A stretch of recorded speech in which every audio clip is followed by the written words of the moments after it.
Well, good morning. It's nice to be back at the Neshoba County Fair.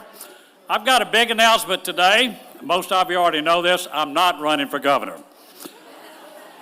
I intend to keep doing the job that you elected me to do because insurance touches every life in this state and in this country, and it touches your wallets every single day, and it must be regulated for solvency and consumer protection. That's my job. Now, I've got some visitors here with me today. I've got my lovely wife, beautiful woman who puts up with me for 59 years tomorrow, Mary. I've got, Mary and I have one of our oldest daughters here, our oldest daughter actually.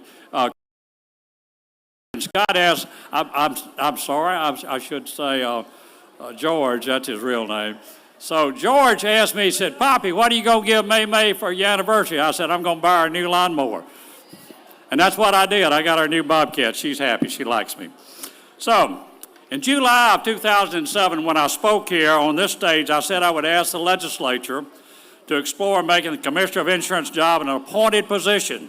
A few lawmakers prefer to keep this office elected for now, and that's probably the way it's going to be for a while. This year marks 20 years since Hurricane Katrina, and that storm left a lot of ugly scars in the state of Mississippi. $125 billion in damage and over 60,000 homes destroyed in Mississippi alone. It changed the coastline and the inland insurance business forever, and it tested our resolve. For 18 of those 20 years, I have been the regulator responsible for keeping the coastal area insured and jump-starting the economic recovery of the Gulf Coast. Available and affordable insurance benefits everyone and means a robust economy for the whole state. I'm proud of the job my staff and I have done in this office. Today, we're better equipped to handle wind events for two reasons. One, we build most of the homes out of the floodplain. That's a no-brainer, but we didn't do it for a long time. And number two, we build stronger homes with building codes. Now, all of us learned that in Sunday school. You know, the wise man built his house upon the rock, not upon the sand. Or you learned it in first grade when they're saying, the three little pigs, you built a strong house, so when the wolf comes, you'll still have a house to be in. It's real simple. We've known that from the Bible for years and years and years. No brainer. But there's some bad news along that line. Wind pool rates on the Gulf Coast will go up in December of this year, beginning January 1. We can't keep the rates low. Since I've been in office, or since 2005, we put over $400 million into keeping rates artificially low on the Gulf Coast to buy reinsurance. That's not a sustainable model. We've got to have a better model. And we do one. So as the Mississippi landscape changes, and you got to have adaptation in what we do, where most challenges demand proven results and solutions and steadfast leadership, insurance remains and requires the same thing. Like the rest of the country, we face supply problems, inflation, and all the other issues worldwide, including reinsurance. As risk change, so must our strategies to reduce risk, and that's why we talk about building codes. And the best strategy to lower homeowner rates, especially on the Gulf Coast, is through mitigation. Now, what does mitigation mean? It simply means that you build a stronger home, you stay out of the floodplain, and you make certain that the roof stays on when the wind blows, and you got a home to come back to. Most of us learned this again in Sunday school or the first grade. The department was making progress with a mitigation program called Strengthen Mississippi Homes. The program granted up to $10,000 to homeowners in the lower three counties to fortify their roofs.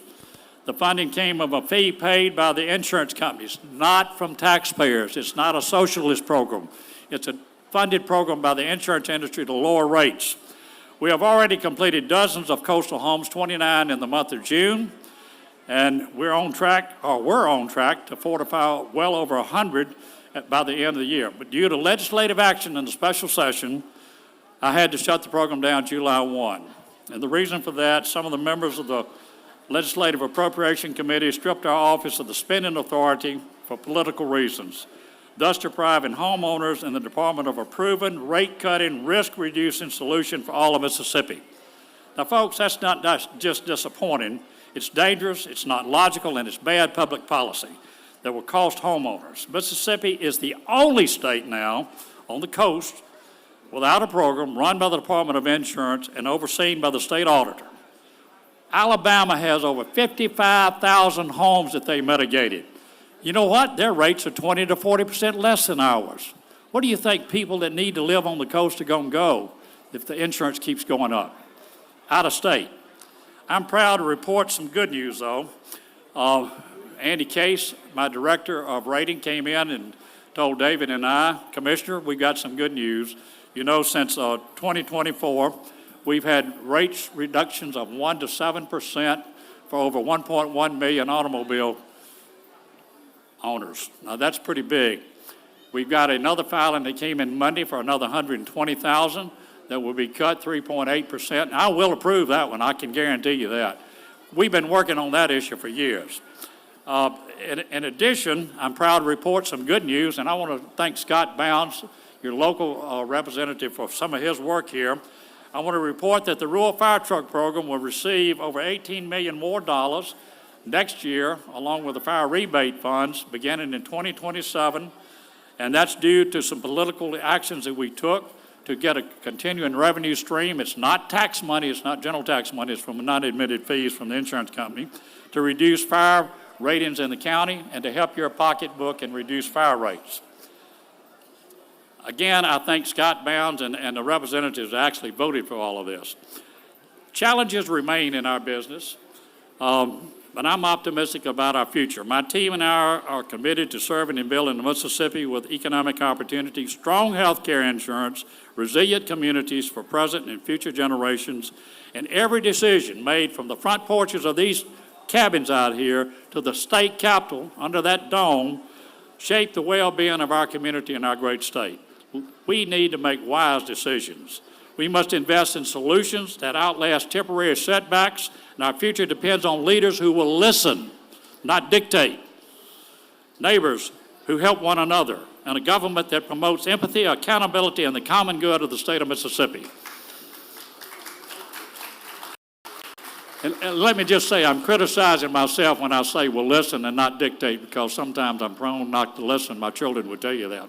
So it takes people, you got to work and have some civility sometimes in life. Whether it is advocating for smarter insurance policies, supporting first responders, or seeking innovative answers to health care access, the work must be done together. As a veteran, I served our nation, and now I have the honor and privilege of serving our great state and its citizens for over 30 years. I've done it because I care about this state. There's no personal gain for me, except knowing that I have made a positive difference and left the world a little better when I leave. Mary and I have traveled every single part of this beautiful state, from the northern hills to our coastal shores, and we met a lot of folks, and we have a lot of friends who say thank you for doing your work. We love our state, and we look forward to continually serving you, the citizens of the state of Mississippi. Now, in closing, I said this 18 years ago, I think. I'll leave you with a thought from Thomas Jefferson.